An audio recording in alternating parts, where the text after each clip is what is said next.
एक समय ऐसा भी था जब बहुजन समाज पार्टी की यूपी में धमक थी, तूती बोला करती थी।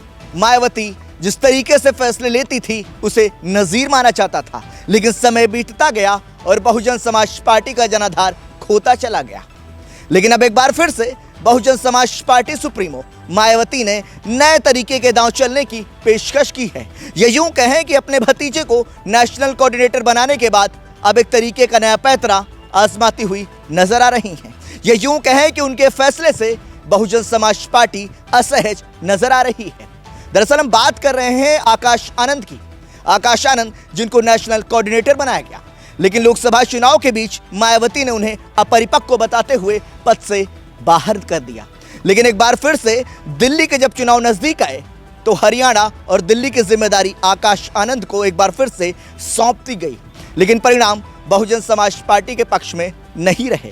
शायद यही वजह है कि मायावती ने आकाश आनंद के ससुर अशोक सिद्धार्थ को पार्टी से निष्कासित कर दिया और आरोप लगा कि उन्होंने पार्टी विरोधी गतिविधियों में शामिल रहे हैं। जिस तरीके से आरोप लगाकर मायावती ने आकाश आनंद के ससुर को पार्टी से बाहर का रास्ता दिखाया, उसके बाद ये कहा गया कि आकाश आनंद भी कहीं ना कहीं कुछ प्रतिक्रिया जरूर देंगे, क्योंकि आमतौर पर बहुजन समाज पार्टी के सुप्रीमो मायावती के पोस्ट को वो रिपोस्ट जरूर करते थे या फिर कमेंट करते थे। लेकिन इस बार ऐसा नहीं हुआ। बहुजन समाज पार्टी की मुखिया मायावती अब अपने दूसरे भतीजे ईशान आनंद को पार्टी के मुखिया बनाने के तौर पर देखती हुई नजर आ रही हैं। लेकिन क्या कुछ है इसके पीछे की वजह, आज हम बात करेंगे इस खास रिपोर्ट में। कौन है ईशान आनंद जिन्हें मिल सकती है बीएसपी की कमान?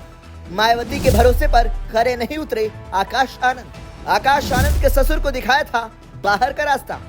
यूपी में अपनी खोई हुई जमीन वापस पाने के लिए संघर्ष कर रही बहुजन समाज पार्टी प्रमुख मायावती को इस बात का एहसास हो चला है कि तेज तर्रार लीडरशिप के बगैर वो उत्तर प्रदेश में भारतीय जनता पार्टी का सामना नहीं कर पाएंगी। शायद इसीलिए उन्होंने अपने छोटे भतीजे ईशान आनंद को इंट्रोड्यूस किया है। दरअसल साल 2025 की शुरुआत से ही इस बात के संकेत मिलने लगे थे कि मायावती के मन में बहुजन मिशन को लेकर कोई नई खिचड़ी पकने लगी है, जब उन्होंने अपने दूसरे भतीजे ईशान आनंद को बसपा के राजनीतिक क्षितिज पर उतारा था। बहुजन समाज पार्टी का राजनीतिक ग्राफ जिस तेजी से सिकुड़ रहा है, उसने इस बात को और मजबूती प्रदान की है। अब जबकि मायावती एक बार फिर से एक्टिव हो चुकी, उससे यह लगने लगा है कि बहुजन समाज पार्टी को एक बार फिर से नए सिरे से नई लीडरशिप में लॉन्च करने की तैयारी है। इसमें ईशान आनंद का नाम एक बार फिर से चर्चा में आ गया है। कौन है ईशान आनंद? आपको बता दें कि ईशान आनंद मायावती के भाई आनंद कुमार के छोटे बेटे हैं। उन्होंने लंदन की यूनिवर्सिटी ऑफ वेस्टमिंस्टर से कानून की पढ़ाई की है।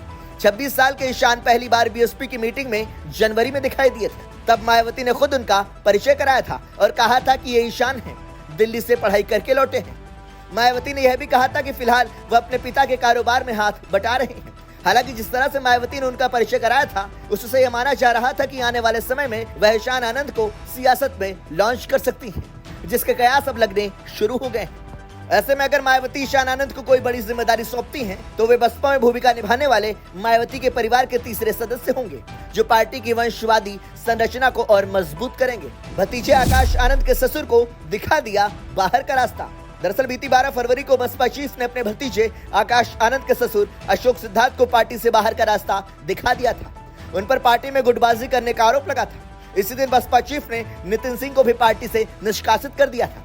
नितिन सिंह के बारे में दावा किया गया कि वह अशोक सिद्धार्थ के बेहद करीबी हैं। वहीं अशोक सिद्धार्थ के बारे में कहा जाता है कि वह मायावती की राजनीति से प्रभावित हुए और नौकरी छोड़कर बसपा में शामिल हो गए थे। पार्टी ने उन्हें यूपी विधान परिषद भेजा और फिर साल 2022 तक वह राज्यसभा सांसद भी रहे।